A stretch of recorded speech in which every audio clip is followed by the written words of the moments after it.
Hello, I'm Nick Park from Evangelical Alliance Ireland, and this is our weekly message. It's Friday, but Sunday is coming. And today we are going to be talking about the whole Enoch Burke saga. Now, there's a lot of other things I'd rather be talking about, and I'm aware that by tackling this particular subject that some people have very strong opinions on, there's going to be a certain amount of blowback is going to come back my way, which, to be honest, is not something that I actually enjoy. However, we're in a situation now where on the media in this country of Ireland, most of the times that people hear the word evangelical is in connection with this particular story. And we've had increasing number of requests coming to us at Evangelical Alliance saying, can you guys give us some perspective on this?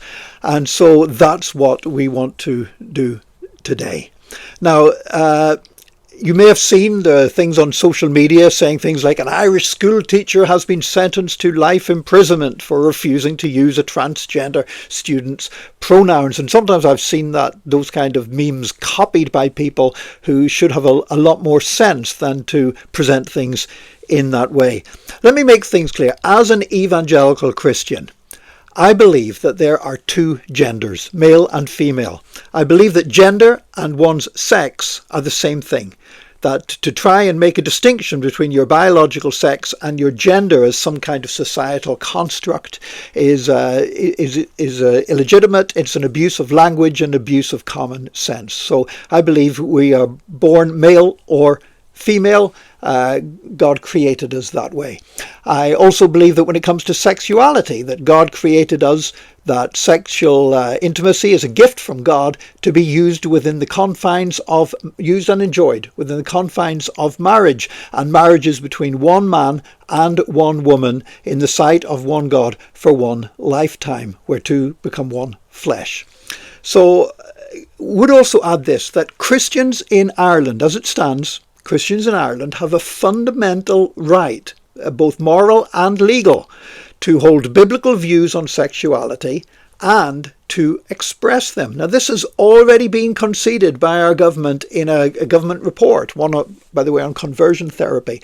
And indeed, that report recognises that these rights to hold biblical views on sexuality and gender and express them, these rights are so fundamental that the Irish government does not have the power to remove them because they're not even granted by the Irish government. They are rights under international law, such as human rights treaties. So therefore, Enoch Burke was well within his rights to refuse to use pronouns that were biologically incorrect. Now, although I understand that the student in question was not in any of his classes, he still had a perfect right to insist on not using incorrect pronouns and to respectfully say, I refuse to do that. That is against my conscience and my religious beliefs. I believe that he was correct in that stance and that the school was wrong in asking him to do such a thing. Now, I am not a lawyer, but legal professionals have told me that he would probably, indeed almost certainly, have been successful in any disciplinary or legal proceedings that were instituted against him for such a refusal. However, it didn't stop there. You see, sometimes you can be the one who is in the right in a dispute, but then you put yourself in the wrong by your behavior. So let's give an obvious extreme example. If someone argues with me that Jesus is not the Son of God, when I assert that he is the Son of God, I believe I am correct. I'm in the right. I'm on the right side of the argument. But what if I say, how dare you say that about Jesus to me, and punch the other person in the face? Now, I've put myself in the wrong. Even though I was in the right in the original dispute, I am now in the wrong for assaulting them. And if I'm prosecuted for assault, then I can't claim, I'm being prosecuted for believing that Jesus is the Son of God. No, I'm responsible in that case because I'm being prosecuted for punching somebody. Whatever happened to be in my head at the time that I punched them does not mean that's why I'm being prosecuted. I'm being prosecuted for my bad behaviour, even if I was in the right in the original dispute. Bad behaviour is bad behaviour, even if you committed the bad behaviour in a dispute where you started off on the right side of the argument.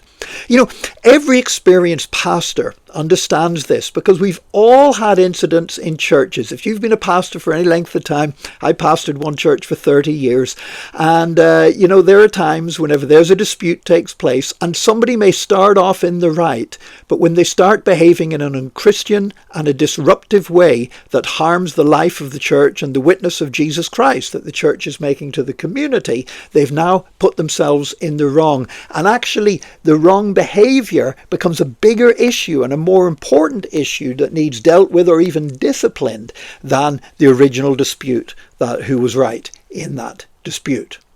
So what should Enoch Burke have done whenever he was asked to call somebody by a biologically incorrect gender? Well, he should have refused to compromise his beliefs by using the wrong pronouns.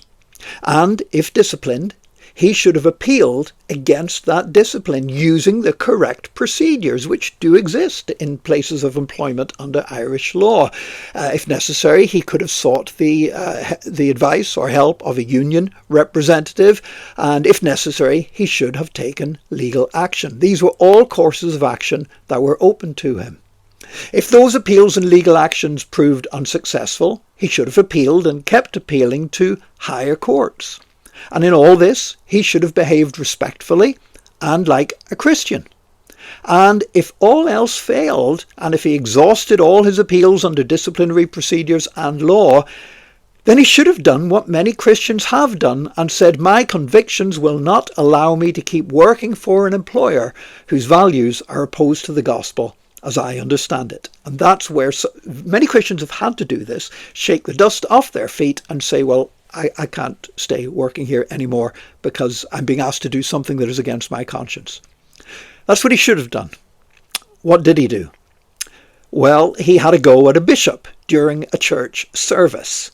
Then he had a go at the principal in front of children and parents. Now, I don't know of any school anywhere in the world where a teacher would do that and expect to keep their job. Almost certainly in any teaching job, that kind of behaviour is going to be followed by suspension and most likely dismissal from your job. Enoch Burke was not suspended or fired for refusing to call a child by incorrect pronouns.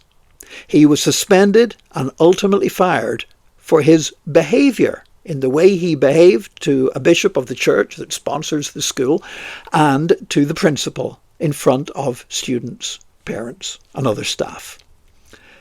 So at that point, when he's now disciplined for his behaviour, what should he have done then? Well, he could have appealed against his suspension and against his dismissal, and if necessary, exhausted the disciplinary procedures within the Department of Education or the school, and then gone through the courts. Now, it's unlikely at this point that he would have been successful. Why? Because legally, we have a legal right to hold biblical convictions and to express them, but no teacher has the legal right to shout and roar at their bosses, particularly in front of parents and children, and somehow expect to keep their job. But he could have gone through the legal route. But what did he do? He began turning up at the school after being suspended and even after being dismissed. Kept turning up at the school, entering the school property or standing at the school gates.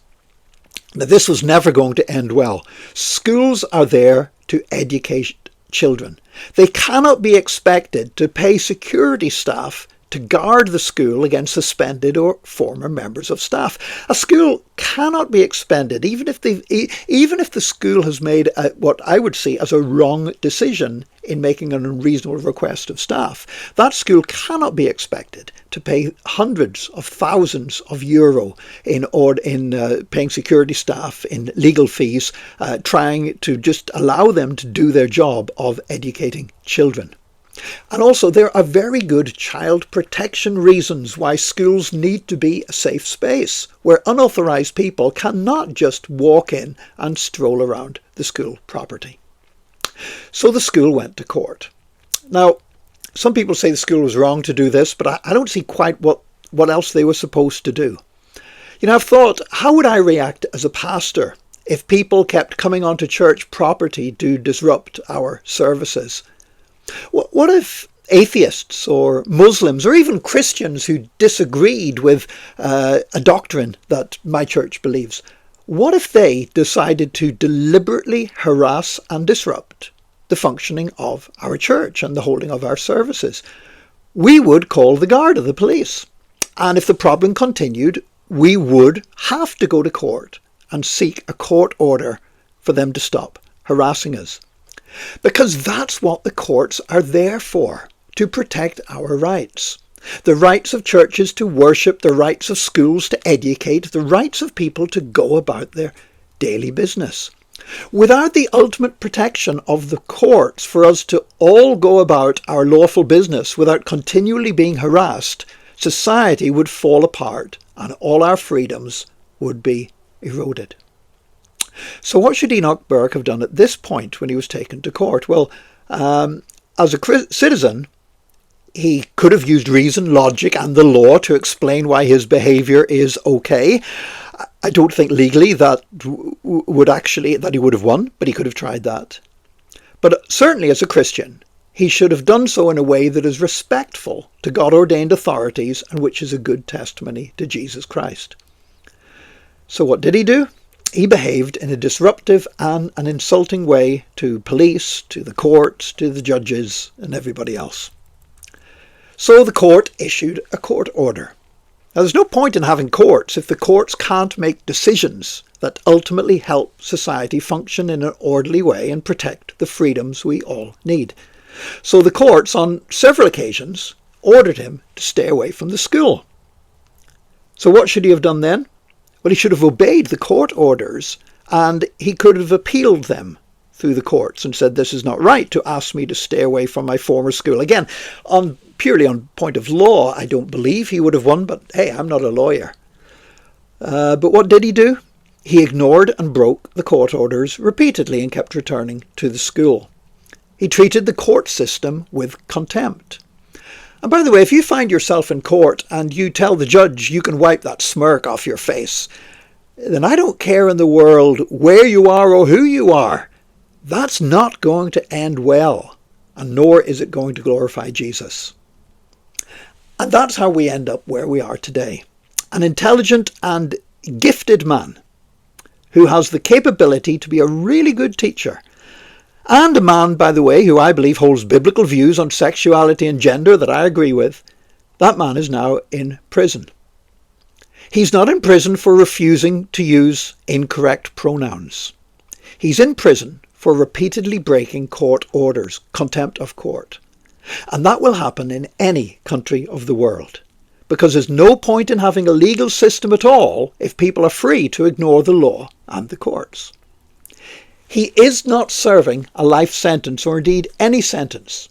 He is in prison until he purges his contempt. In other words, until he agrees not to keep going back to the school where he used to be employed. And if he agrees to that one thing, then he can walk out of prison tomorrow. If he stays away from the school, he can continue to hold biblical views, can continue to express them, to talk about them, to publish them. He can take them to media. He can publish books. He can stand on the street and declare them. He can use whatever pronouns he wishes to whoever. He can pursue any claim he wants about unfair dismissal or anything else through the courts.